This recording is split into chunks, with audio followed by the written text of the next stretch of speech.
Chapitre 8. La résurrection de Lazare. Jésus vient à Béthanie parant ses messes. Ils doivent avoir fait une marche vraiment fatigante par les sentiers casse-cou des monts Adamine. Les apôtres, essoufflés, ont du mal à suivre Jésus, qui va rapidement, comme si l'amour l'emportait sur ses ailes de feu. Jésus sourit, radieux, alors qu'il marche en avant de tous, la tête droite sous les rayons tièdes du soleil de midi. Avant qu'ils arrivent aux premières maisons de Béthanie, les voit un jeune garçon déchaussé qui va vers la fontaine près du village avec un broc de cuivre vide. Il pousse un cri, met le broc par terre et s'en va en courant de toute la vitesse de ses petites jambes vers le village. « Certainement, il va prévenir que tu arrives, » observe Jude Thaddée, après avoir souri, comme tous, de la résolution énergique du jeune garçon qui a même abandonné son broc à la merci du premier passant. La petite ville, vue ainsi d'auprès de la fontaine, qui est un peu en haut, paraît tranquille, comme déserte. Seule la fumée grise qui s'élève des cheminées indique que dans les maisons, les femmes sont occupées à préparer le repas de midi. Quelques grosses voix d'hommes parmi les oliviers et les vergers, vastes et silencieux, avertit que les hommes sont au travail. Malgré cela, Jésus préfère prendre un petit chemin qui passe en arrière du village pour pouvoir arriver chez Lazare sans attirer l'attention des habitants. Ils sont presque à moitié route quand ils entendent derrière eux le jeune garçon de tout à l'heure qui les dépasse en courant et puis s'arrête au milieu de la route pour, pensif, regarder Jésus. « Paix à toi, petit Marc, tu as eu peur de moi, que tu t'es enfui ?» demande Jésus en le caressant. « Moi, non, Seigneur, je n'ai pas eu peur, mais comme pendant plusieurs jours, Marthe et Marie ont envoyé des serviteurs sur les routes qui viennent ici pour voir si tu venais, maintenant que je t'ai vu, je suis accouru pour dire que tu venais. Tu as bien fait. Les sœurs vont préparer leur cœur à me voir. Non, Seigneur, les sœurs ne vont rien se préparer, car elles ne savent rien. Ils n'ont pas voulu que je le dise. Ils m'ont pris quand j'ai dit en entrant dans le jardin « Il y a le rabbi !» et ils m'ont chassé dehors en disant « Tu es un menteur ou un sot !» Lui, désormais, ne vient plus, car il est certain désormais qu'il ne peut pas faire le miracle. Et comme je disais que c'était bien toi, ils m'ont donné 2 gifles, comme je n'en avais encore jamais reçu. Regarde ici mes joues rouges, elles me brûlent. Et ils m'ont poussé dehors en disant « Cela pour te purifier d'avoir regardé un démon. » Et je te regardais pour voir si tu étais devenu un démon. Mais je ne le vois pas. Tu es toujours mon Jésus, beau comme les anges dont parle maman. Jésus se penche pour baiser ses petites joues souffletées en disant « Ainsi va passer la démangeaison. Je suis peiné que tu aies souffert pour moi. Moi non, Seigneur, car ces gifles m'ont valu 2 baisers de toi. » Et il s'attache en espérant d'autres. Le Thaddée demande « Dis un peu, Marc, qui t'a chassé? Ceux de Lazare? » Non, les Juifs, ils viennent pour le deuil tous les jours. Il y en a tant. Ils sont dans la maison et dans le jardin. Ils viennent tôt et s'en vont tard. Ils semblent les maîtres. Ils maltraitent tout le monde. Tu vois qu'il n'y a personne dans les rues? Les premiers jours, on venait pour voir. Mais ensuite, maintenant, il n'y a que nous les enfants qui tourniquons pour... Oh, mon broc, maman qui attend l'eau, elle va me battre elle aussi. Tous sourient de sa désolation devant la perspective d'autres claques, et Jésus lui dit « Va vite alors. »« C'est que je voulais entrer avec toi et te voir faire le miracle. » Et il termine « Et voir leur figure pour me venger des gifles. » Cela, non, tu ne dois pas désirer la vengeance. Tu dois être bon et pardonner. Mais ta mère attend l'eau. Jacques de Zébédée dit « Moi j'y vais, maître, Je sais où habite Marc, j'expliquerai à la femme et je te rejoindrai. » Et il s'en va en courant. Ils se remettent en marche lentement, et Jésus tient par la main l'enfant ravi.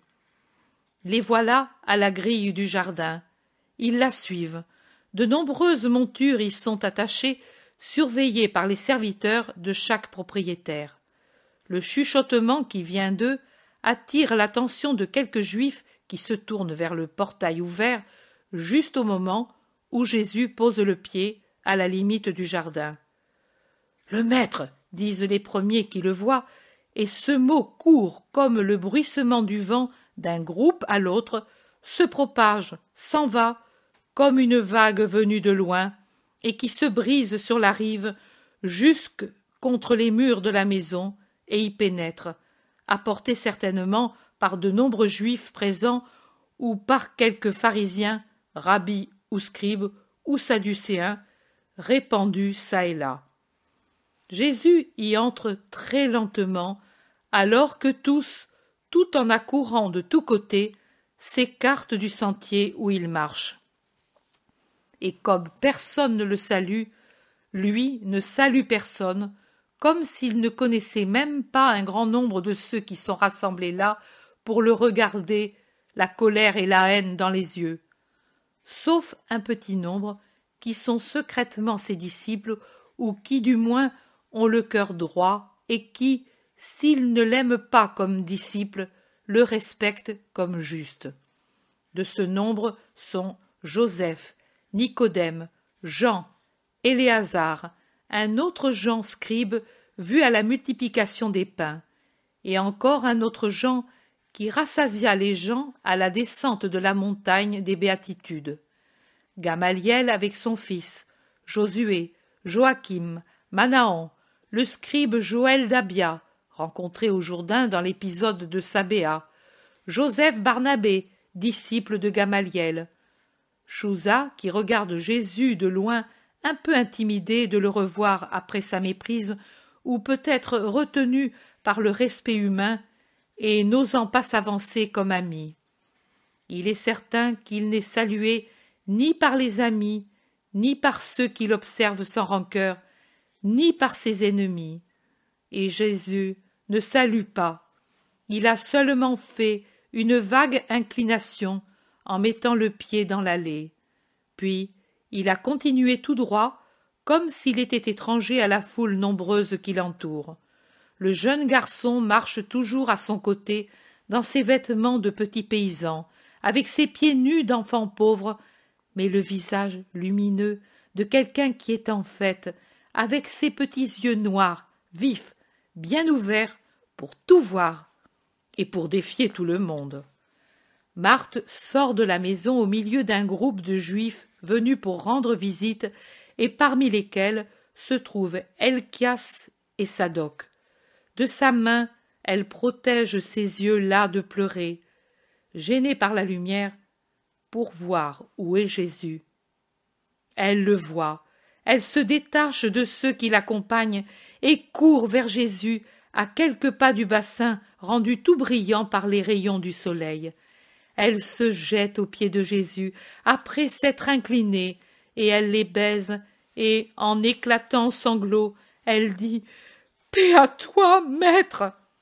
Jésus aussi, dès qu'il l'a vue près de lui a dit « Paix à toi !»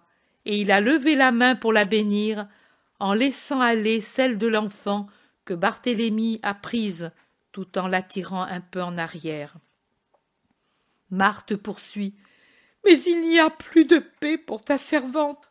Elle lève son visage vers Jésus en restant encore à genoux, et dans un cri de douleur que l'on entend bien dans le silence qui s'est fait, elle s'écrie « Lazare est mort! Si tu avais été là, il ne serait pas mort. Pourquoi n'es-tu pas venu plus tôt, maître ?» Elle a un ton involontaire de reproche en posant cette question. Puis elle revient au ton accablé de quelqu'un qui n'a plus la force de faire des reproches et dont l'unique réconfort est de rappeler les dernières actions et les derniers désirs d'un parent auquel on a cherché à donner ce qu'il désirait et pour qui on n'a pas de remords dans le cœur. Il t'a tant appelé, Lazare, notre frère. Maintenant, tu vois, je suis désolée. Et Marie pleure sans pouvoir se donner la paix. Et lui n'est plus ici. Tu sais, si nous l'aimions, nous espérions tout de toi. Un murmure de compassion pour la femme et de reproche à l'adresse de Jésus, un assentiment à la pensée sous-entendue « Et tu pouvais nous exaucer, car nous le méritions à cause de l'amour que nous avons pour toi, et toi au contraire tu nous as déçus », court de groupe en groupe parmi des hochements de tête ou des regards moqueurs. Seuls quelques secrets disciples disséminés dans la foule ont des regards de compassion pour Jésus, qui écoute, très pâle et affligé, la femme désolée qui lui parle. Gamaliel, les bras croisés dans son ample et riche vêtement de laine très fine orné de nœuds bleus, un peu à part dans le groupe de jeunes où se trouvent son fils et Joseph Barnabé, regarde fixement Jésus, sans haine et sans amour. Marthe, après s'être essuyé le visage, recommence à parler. « Mais même maintenant, j'espère, car je sais que tout ce que tu demanderas à ton Père te sera accordé. » Une douloureuse, héroïque profession de foi, dite d'une voix que les larmes font trembler, avec un regard qui tremble d'angoisse, avec l'ultime espérance qui lui tremble dans le cœur. « Ton frère ressuscitera. Lève-toi, Marthe. » Marthe se lève tout en restant courbée en vénération devant Jésus, auquel elle répond « Je le sais, maître, il ressuscitera au dernier jour. »« Je suis la résurrection et la vie. Quiconque croit en moi, même s'il est mort, vivra. Et celui qui croit et vit en moi ne mourra pas éternellement. Crois-tu tout cela ?» Jésus, qui d'abord avait parlé d'une voix plutôt basse, uniquement à Marthe, élève la voix pour dire ces phrases où il proclame sa puissance de Dieu, et son timbre parfait résonne comme une trompette d'or dans le vaste jardin. Un frémissement presque d'épouvante secoue l'assistance, mais ensuite certains raillent en secouant la tête. Marthe, à laquelle Jésus semble vouloir transfuser une espérance de plus en plus forte, en tenant la main appuyée sur son épaule, lève son visage qu'elle gardait penché. Elle le lève vers Jésus, en fixant ses yeux affligés dans les lumineuses pupilles du Christ, et serrant ses mains sur sa poitrine, elle répond avec une angoisse différente. « Oui, Seigneur, je crois cela. Je crois que tu es le Christ, le Fils du Dieu vivant, venu dans le monde, et que tu peux tout ce que tu veux. Je crois. Maintenant je vais prévenir Marie. » Et elle s'éloigne rapidement en disparaissant dans la maison. Jésus reste où il était, ou plutôt il fait quelques pas en avant et s'approche du parterre qui entoure le bassin. Le parterre est tout éclairé de ce côté par la fine poussière du jet d'eau qu'un vent léger pousse de ce côté comme un plumet d'argent, et il paraît se perdre, Jésus, dans la contemplation du frétillement des poissons sous le voile de l'eau limpide, dans leurs jeux qui mettent des virgules d'argent et des reflets d'or dans le cristal des eaux frappées par le soleil. Les Juifs l'observent. Ils se sont involontairement séparés en groupes bien distincts. D'un côté, en face de Jésus, tous ceux qui lui sont hostiles, habituellement divisés entre eux par esprit sectaire, maintenant d'accord pour s'opposer à Jésus. À côté de lui, derrière les apôtres, auxquels s'est réunis Jacques de Zébédée, Joseph, Nicodème et les autres d'esprit bienveillant. Plus loin, Gamaliel, toujours à sa place et avec la même attitude, et seul, car son fils et ses disciples se sont séparés de lui, pour se répartir entre les deux groupes principaux pour être plus près de Jésus.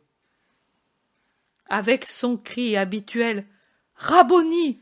Marie sort de la maison en courant, les bras tendus vers Jésus. Elle se jette à ses pieds, qu'elle baise en sanglotant. Divers Juifs qui étaient dans la maison avec elle et qui l'ont suivie unissent à ses pleurs leurs pleurs d'une sincérité douteuse. Maximin aussi, Marcel, Sarah, Noémie ont suivi Marie, ainsi que tous ses serviteurs, et de fortes lamentations s'élèvent. Je crois que dans la maison, il n'est resté personne. Marthe, en voyant pleurer ainsi Marie, redouble elle aussi ses pleurs. Paix à toi, Marie, lève-toi, regarde-moi. Pourquoi ces pleurs semblables à ceux des gens qui n'ont pas d'espérance?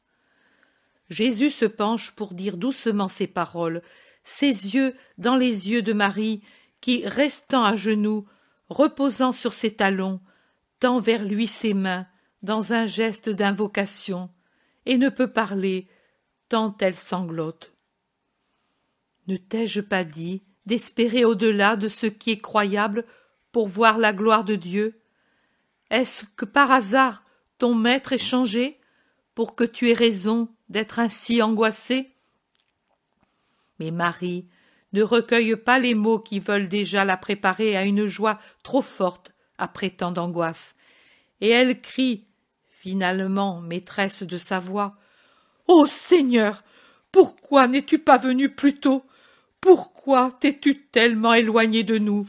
Tu le savais que Lazare était malade. Si tu avais été ici, il ne serait pas mort, mon frère. Pourquoi n'es-tu pas venu? Je devais lui montrer encore que je l'aimais. Il devait vivre. Je devais lui montrer que je persévérais dans le bien. Je l'ai tant angoissé, mon frère. Et maintenant que je pouvais le rendre heureux, il m'a été enlevé. Tu pouvais me le laisser, donner à la pauvre Marie la joie de le consoler après lui avoir donné tant de douleur. Ô Jésus, Jésus, mon maître, mon sauveur, mon espérance. Et elle s'abat de nouveau, le front sur les pieds de Jésus, qui se trouve de nouveau lavé par les pleurs de Marie. Et elle gémit. Pourquoi as-tu fait cela, ô Seigneur? Même à cause de ceux qui te haïssent et se réjouissent de ce qui arrive. Pourquoi as-tu fait cela, Jésus? Mais il n'y a pas de reproche dans le ton de la voix de Marie comme dans celui de Marthe. Il y a seulement l'angoisse de quelqu'une qui, outre sa douleur de sœur, a aussi celle d'une disciple qui sent amoindrie dans le cœur d'un grand nombre l'opinion de son maître. Jésus, très penché pour entendre ces paroles qu'elle murmure la face contre terre, se redresse et dit à haute voix, « Marie, ne pleure pas. Ton maître aussi souffre de la mort de l'ami fidèle, car il a dû le laisser mourir. Oh, quelle raillerie et quel regard de joie livide il y a sur les visages des ennemis du Christ. Ils le voient vaincu et s'en réjouissent, alors que les amis deviennent de plus en plus tristes. Jésus dit encore plus fort, « Mais je te le dis, ne pleure pas, lève-toi, regarde-moi. Crois-tu que moi, qui t'ai tant aimé, j'ai fait cela sans motif? Peux-tu croire que je t'ai donné cette douleur inutilement? Viens, allons vers Lazare. Où l'avez-vous mis? » Jésus, plutôt que Marie et Marthe, qui ne parlent pas, prises comme elles le sont par des pleurs plus forts, interroge tous les autres, surtout ceux qui, sortis avec Marie de la maison, semblent les plus troublés. Ce sont peut-être des parents plus âgés, je ne sais pas. Et ceux-ci répondent à Jésus, visiblement affligés. « Viens et vois. » Et ils se dirigent vers l'endroit où se trouve le tombeau à l'extrémité du verger, là où le sol a des ondulations et des veines de roches calcaires qui affleurent à la surface du sol. Marthe, à côté de Jésus qui a forcé Marie à se lever et qui l'a conduit, car elle est aveuglée par ses larmes, montre de la main à Jésus où se trouve Lazare, et quand ils sont près de l'endroit, elle dit aussi « C'est ici, maître, que ton ami est enseveli », et elle indique la pierre posée obliquement à l'entrée du tombeau. Jésus, pour s'y rendre, suivi de tout le monde, a dû passer devant Gamaliel, mais ils ne se sont pas salués. Ensuite, Gamaliel s'est uni aux autres en s'arrêtant comme tous les pharisiens les plus rigides à quelques mètres du tombeau, alors que Jésus s'avance tout près avec les sœurs, Maximin et ceux qui sont peut-être des parents. Jésus contemple la lourde pierre qui sert de porte au tombeau et forme un lourd obstacle entre lui et l'ami éteint. Et il pleure. Les larmes des sœurs redoublent, et de même celles des intimes et familiers. « Enlevez cette pierre !» crie Jésus tout d'un coup, après avoir essuyé ses larmes. Tous ont un geste d'étonnement et un murmure court dans le rassemblement qui a grossi de quelques habitants de Béthanie qui sont entrés dans le jardin et se sont mis à la suite des hôtes. Je vois certains pharisiens qui se touchent le front en secouant la tête comme pour dire « Il est fou ». Personne n'exécute l'ordre. Même chez les plus fidèles, on éprouve de l'hésitation, de la répugnance à le faire. Jésus répète plus fort son ordre, effrayant encore davantage les gens pris par deux sentiments opposés et qui, après avoir pensé à fuir, s'approchent tout à coup davantage pour voir, défiant la puanteur toute proche du tombeau que Jésus veut faire ouvrir. « Maître, ce n'est pas possible !» dit Marthe, en s'efforçant de retenir ses pleurs pour parler.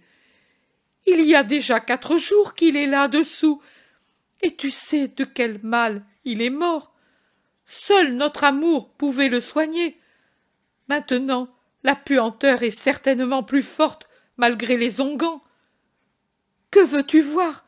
Sa pourriture? On ne peut pas, même à cause de l'impureté de la corruption et... Ne t'ai-je pas dit que si tu crois, tu verras la gloire de Dieu?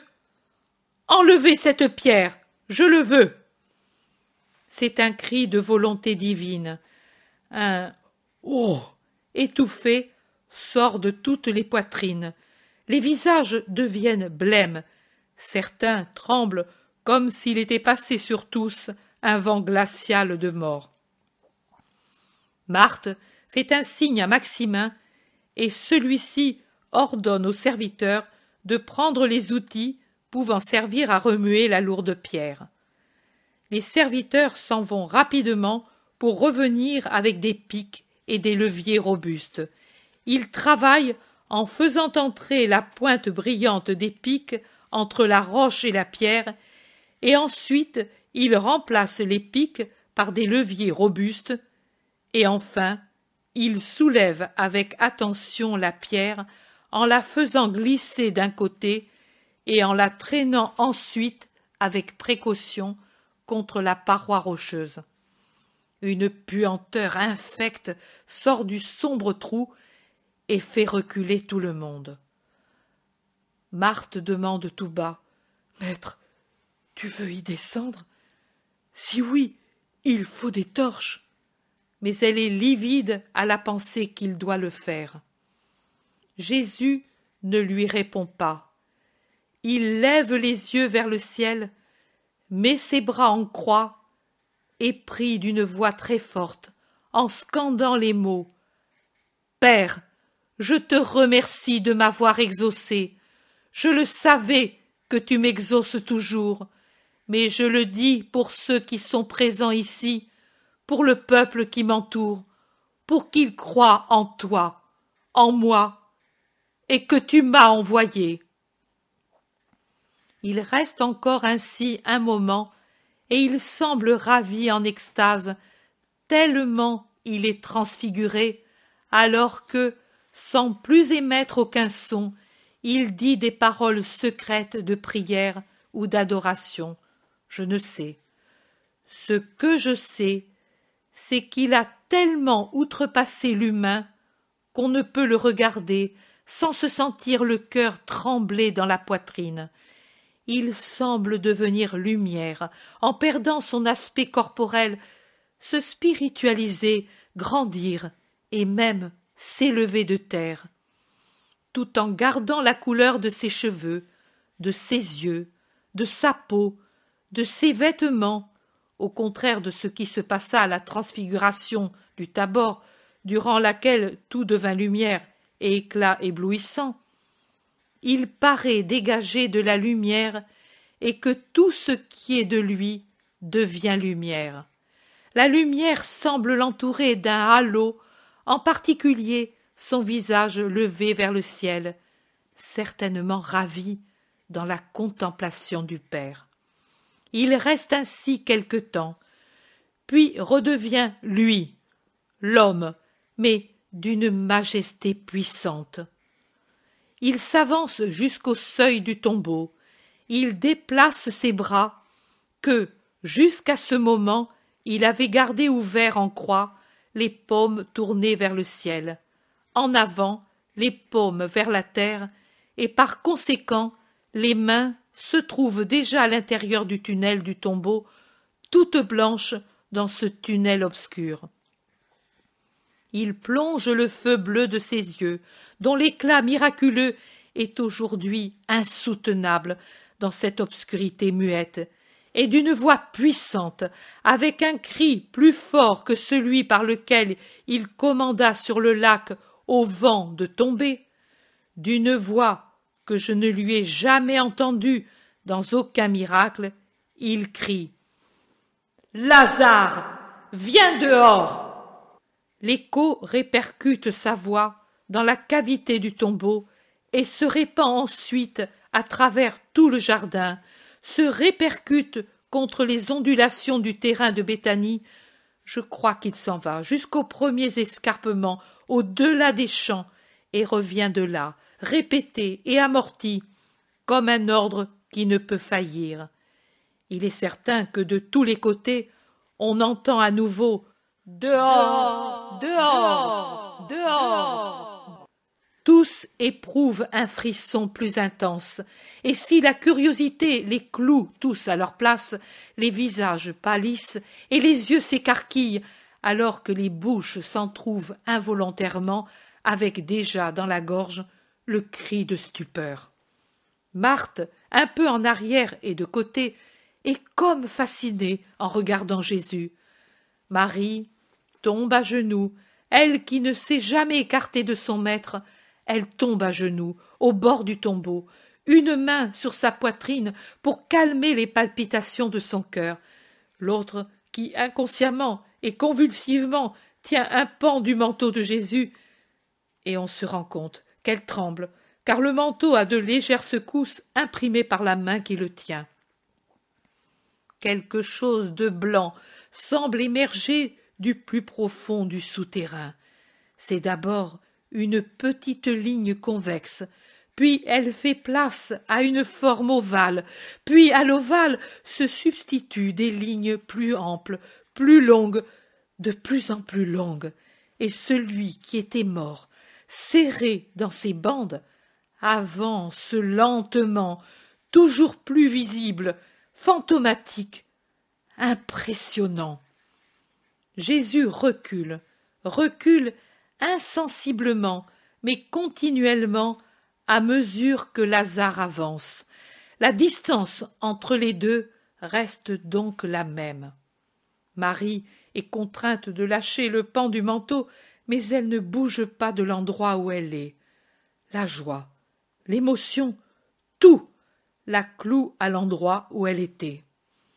Un « oh !» de plus en plus net sort des gorges d'abord fermées par la douleur de l'attente. C'est d'abord un murmure à peine distinct qui se change en voix, et la voix devient un cri puissant. Lazare est désormais au bord du tombeau, et il s'arrête là, raide, muet, semblable à une statue de plâtre à peine ébauchée et donc informe, une longue chose, mince à la tête, mince aux jambes, plus large au tronc, macabre comme la mort elle-même, spectrale, dans la blancheur des bandes, contre le fond sombre du tombeau. Au soleil qui l'enveloppe, les bandes paraissent çà et là laisser couler la pourriture. Jésus crie d'une voix forte. « Débarrassez-le et laissez-le aller. Donnez-lui des vêtements et de la nourriture. »« Maître !» dit Marthe, et elle voudrait peut-être en dire davantage, mais Jésus la regarde fixement, la subjuguant de son regard étincelant, et il dit « Ici, tout de suite apportez un vêtement, habillez-le en présence de tout le monde et donnez-lui à manger. » Il commande et ne se retourne jamais pour regarder ceux qui sont derrière et autour de lui. Son œil regarde seulement Lazare, Marie, qui est près du ressuscité sans souci de la répulsion que donnent à tous les bandes souillées, et Marthe, qui halète comme si son cœur allait éclater et qui ne sait si elle doit crier sa joie ou pleurer. Les serviteurs se hâtent d'exécuter les ordres. Noémie s'en va en courant, la première, et la première revient avec les vêtements qu'elle tient pliés sur son bras. Quelques-uns délient les lacets des bandelettes après avoir retroussé leurs manches et relevé leurs vêtements pour qu'ils ne touchent pas la pourriture qui coule. Marcel et Sarah reviennent avec des amphores de parfum, suivis de serviteurs, les uns avec des bassins et des brocs fumants d'eau chaude, les autres avec des plateaux, des bols pleins de lait, du vin, des fruits, des foisses recouvertes de miel. Les bandelettes étroites et très longues, de lin, me semble-t-il, avec des lisières des deux côtés, certainement tissées pour cet usage, se déroulent comme des rouleaux de ganse d'une grande bobine et s'entassent sur le sol, alourdis par les aromates et la pourriture. Les serviteurs les écartent en se servant de bâtons. Ils ont commencé par la tête, et là aussi il y a la pourriture qui s'est écoulée du nez, des oreilles, de la bouche. Le suaire, placé sur le visage, est tout trempé de ces souillures, et le visage de Lazare, que l'on voit très pâle, squelettique, avec les yeux tenus fermés par des pommades mises dans les orbites, avec les cheveux collés, et de même la barbiche du menton, en est tout souillé. Le drap descend lentement, le suaire, mis autour du corps, à mesure que les bandelettes descendent, libérant le tronc qu'elles avaient comprimé pendant de nombreux jours et rendant une forme humaine à ce qu'elles avaient d'abord rendu semblable à une grande chrysalide. Les épaules osseuses, les bras squelettiques, les côtes à peine couvertes de peau, le ventre creusé, apparaissent lentement. À mesure que les bandes tombent, les sœurs, Maximin, les serviteurs, s'empressent d'enlever la première couche de crasse et de baume et s'y appliquent en changeant continuellement l'eau rendue détergente par les aromates qu'on y a mis jusqu'à ce que la peau apparaisse nette. Lorsqu'on a dégagé le visage de Lazare et qu'il peut regarder, il dirige son regard vers Jésus avant même de regarder ses sœurs. Il oublie tout et s'abstrait de tout ce qui arrive pour regarder, avec un sourire d'amour sur ses lèvres pâles et une larme lumineuse au fond des yeux, son Jésus. Jésus aussi lui sourit et a une lueur de larmes dans le coin de l'œil. Mais, sans parler, il dirige le regard de Lazare vers le ciel. Lazare comprend et remue les lèvres dans une prière silencieuse. Marthe croit qu'il veut dire quelque chose sans avoir encore de voix, et elle demande « Que me dis-tu, mon Lazare ?»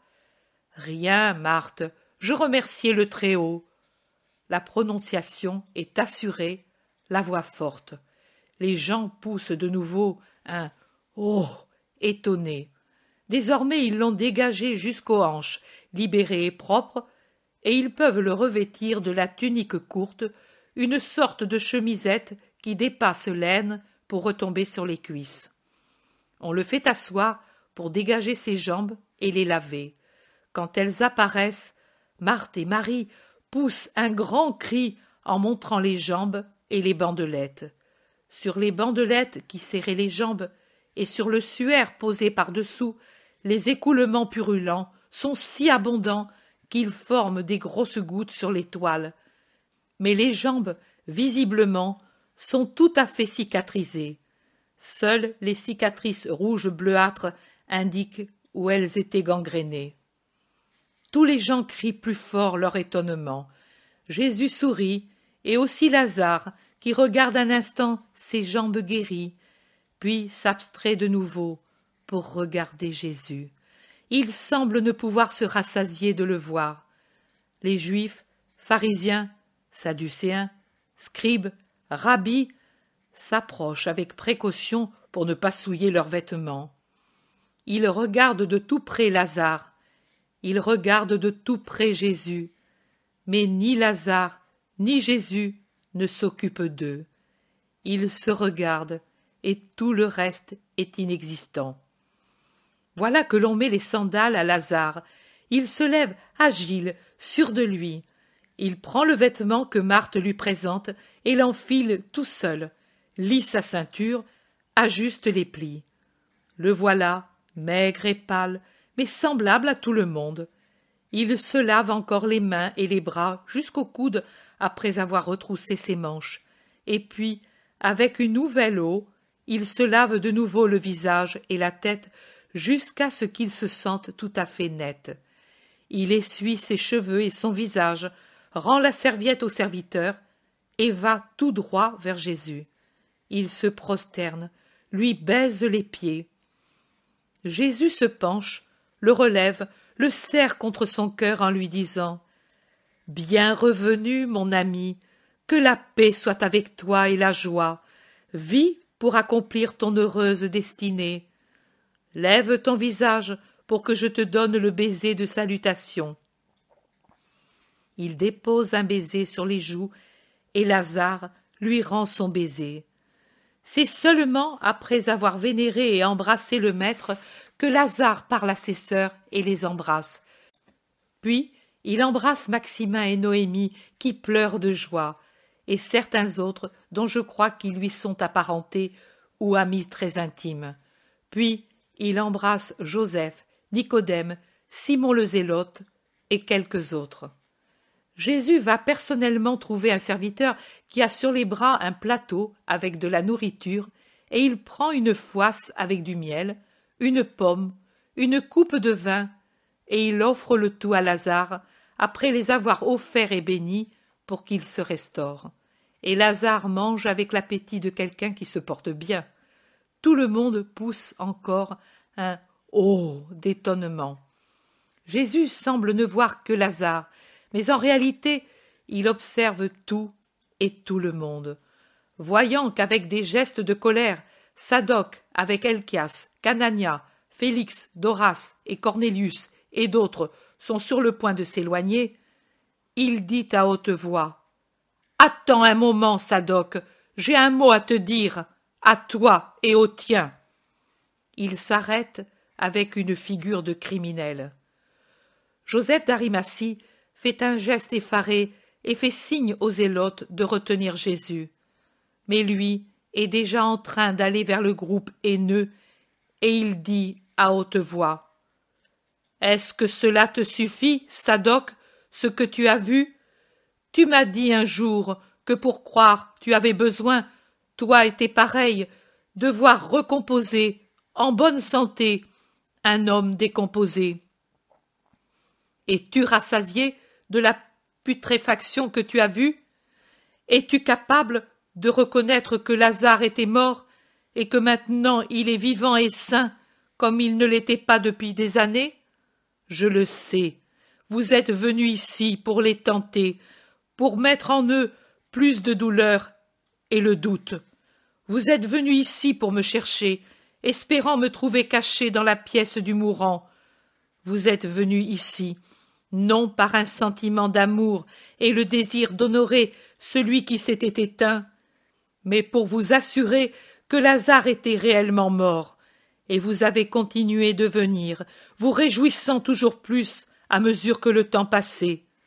Si les choses étaient allées comme vous l'espériez, comme désormais vous croyez qu'elles iraient, vous auriez eu raison de vous réjouir. L'ami qui guérit tout le monde, mais ne guérit pas l'ami. Le maître qui récompense la foi de tout le monde, mais pas celle de ses amis de Béthanie. Le Messie impuissant devant la réalité de la mort. Voilà ce qui vous donnait raison de vous réjouir. Mais voilà, Dieu vous a répondu.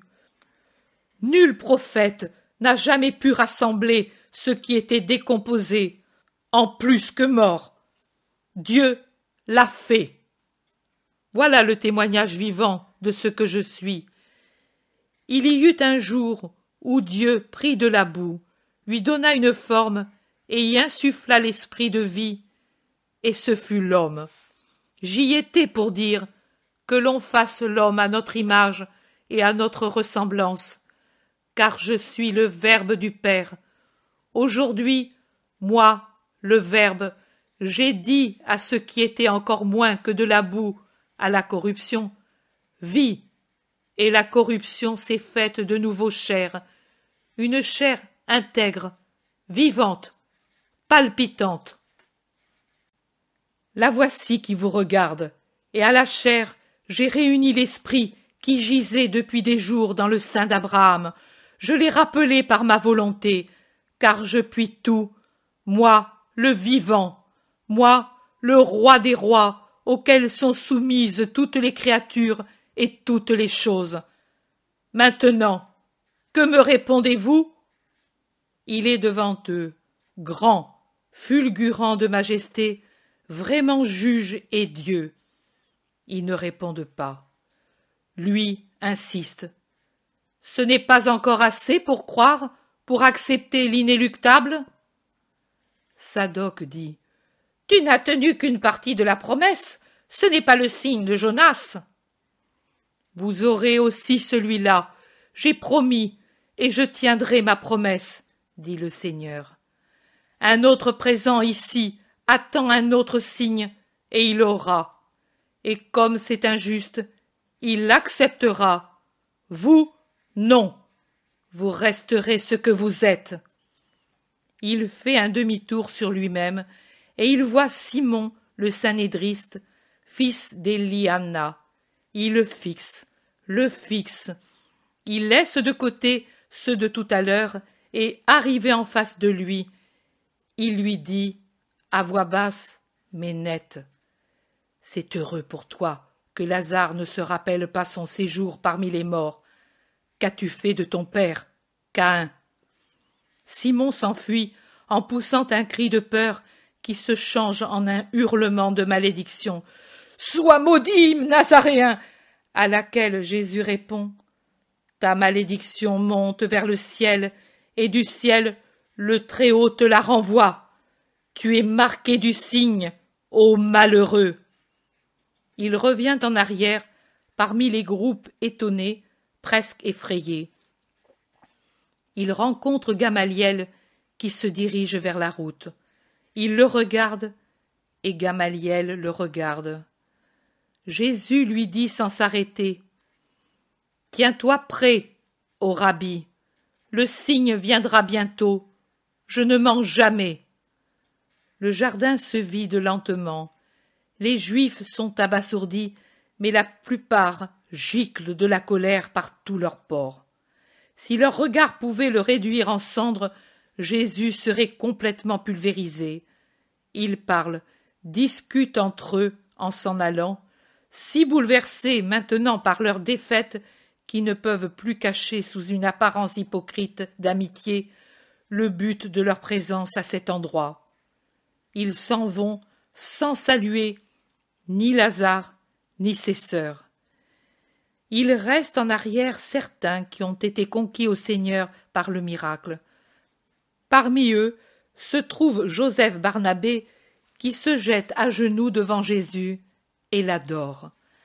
Un autre est le scribe Joël d'Abia, qui fait la même chose avant de partir à son tour, et d'autres encore que je ne connais pas, mais qui doivent être influents.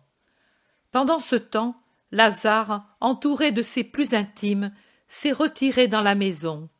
Joseph, Nicodème et les autres bons saluent Jésus et s'en vont.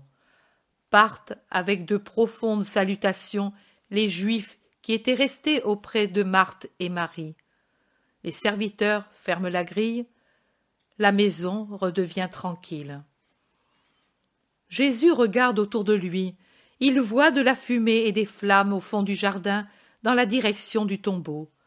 Jésus, seul, debout au milieu d'un sentier, dit « La putréfaction qui va être annulée par le feu, la putréfaction de la mort, mais celle des cœurs, de ces cœurs, aucun feu ne l'annulera, pas même le feu de l'enfer.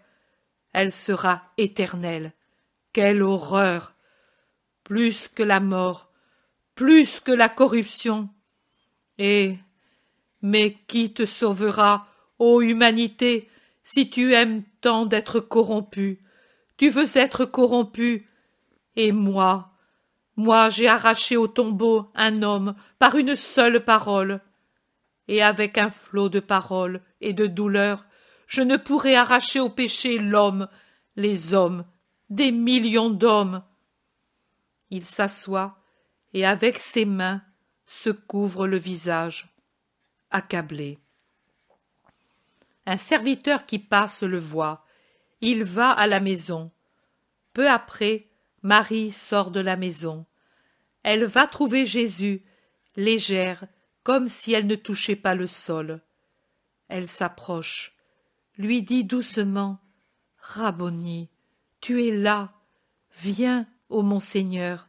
Tes apôtres fatigués sont allés dans l'autre maison, tous, sauf Simon le Zélote. Tu pleures, maître, pourquoi ?»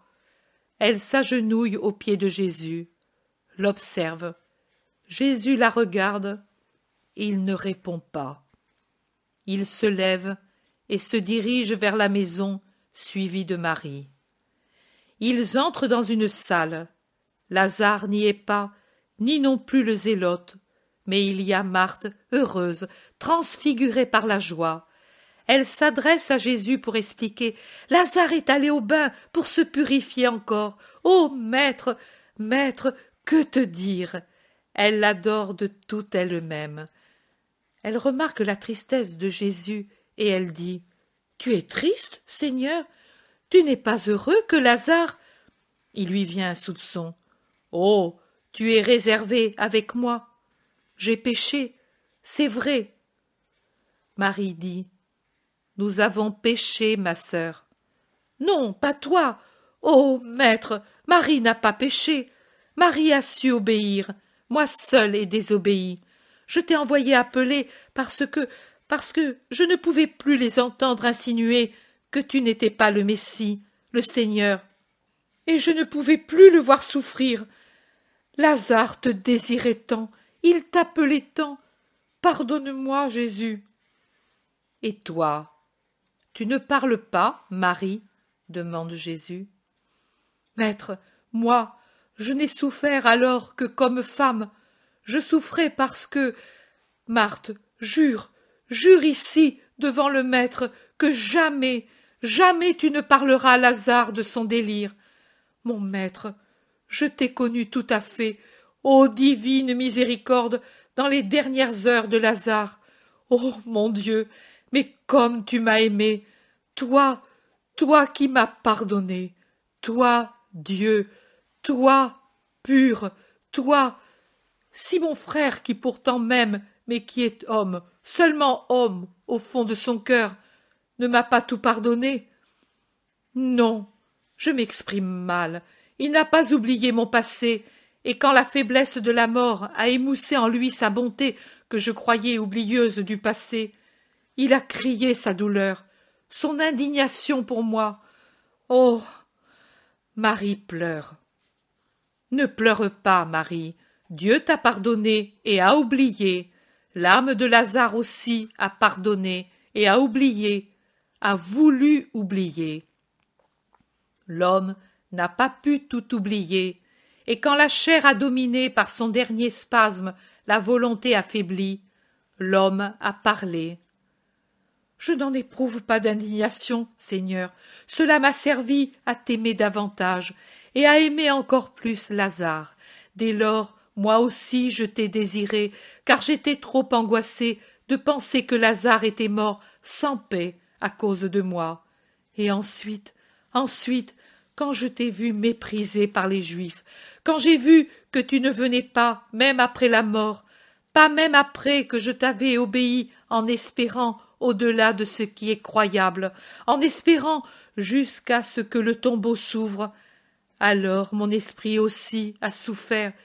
Seigneur, si j'avais à expier, et certainement je l'avais, j'ai expié, Seigneur. Pauvre Marie, je connais ton cœur, tu as mérité le miracle, et que cela t'affermisse dans ton espérance et ta foi. Mon maître, j'espérerai et je croirai toujours désormais, je ne douterai plus, jamais plus, Seigneur. Je vivrai de foi. Tu m'as donné la capacité de croire ce qui est incroyable. Jésus demande: Et toi, Marthe, as-tu appris? Non, pas encore. Tu es ma Marthe, mais tu n'es pas encore ma parfaite adoratrice.